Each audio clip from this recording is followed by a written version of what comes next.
Welcome back, students. Today we have to go on with the 11.3 volumes of cylinders. There are two learning targets. Please copy them down on your class workbook. Number 1.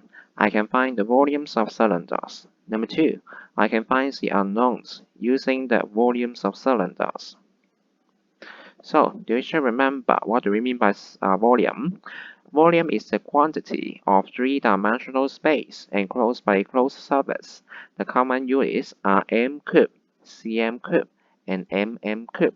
So by comparing the volume, we can see that the one on the left-hand side is the smallest space, while the one on the right-hand side has the largest space.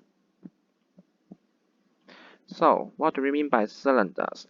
A cylinder is a solid with a uniform cross sections, and these two bases are circles.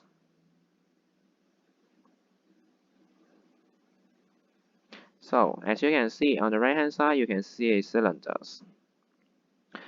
And then A and B are the centers of the circles. And then, if they are perpendicular to the radius, then we can call it right cylinders.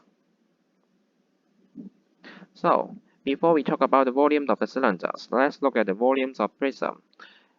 In Form 1, we have learned about this formula. Okay, the volume of a prism is the base area times the height. It is because we can count the number of layers of the base area. Okay, so that will be the height. Okay, we multiply the base area by the height, and that will be the volume. The same case here. In Form 2, we are going to look at the cylinders. We are going to count how many layers these cylinders contains, and so that will be our height. So as we know that the base is a circle with the radius r, so we have also learned about the base area. That means the area of the circle, which is pi r squared.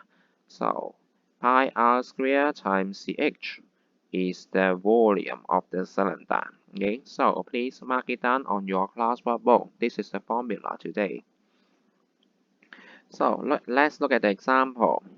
Now we have the cylinder with the radius 2 and the height 5. So the volume will be pi r squared times h. That will be pi times 2 squared times 5. So use your calculator, and then you can find that the volume is this one.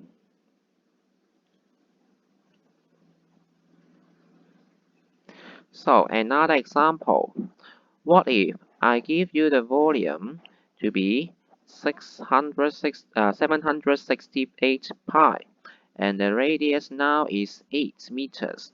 Now I want to find the height. So first of all, let h to be our height. Let this one to be our height, and then we can apply the formula. That will be pi r squared h. In this case, pi times 8 squared times h. It will be equals to 768 pi. So, by solving the equation, we find that h is 12. And so, answer this question with the description. The height of the cylinder is 12 meters.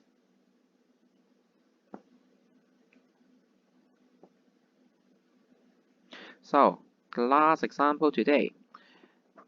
The figure shows a cylindrical container. It means that this is a cylinder filled with the 342 pi cm cube of water.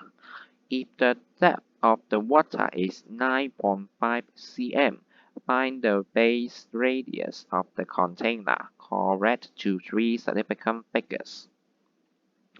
So, let r to be our radius. Then we can apply the formula pi r squared times the height, in this case 9.5, equals to the volume of the water, which is 342 pi. And then we can eliminate the pi on both sides, and then r square will be 36. After we take the square root, r will be 6. That means the radius of the container is 6 cm. So now let's make the practice using the worksheets.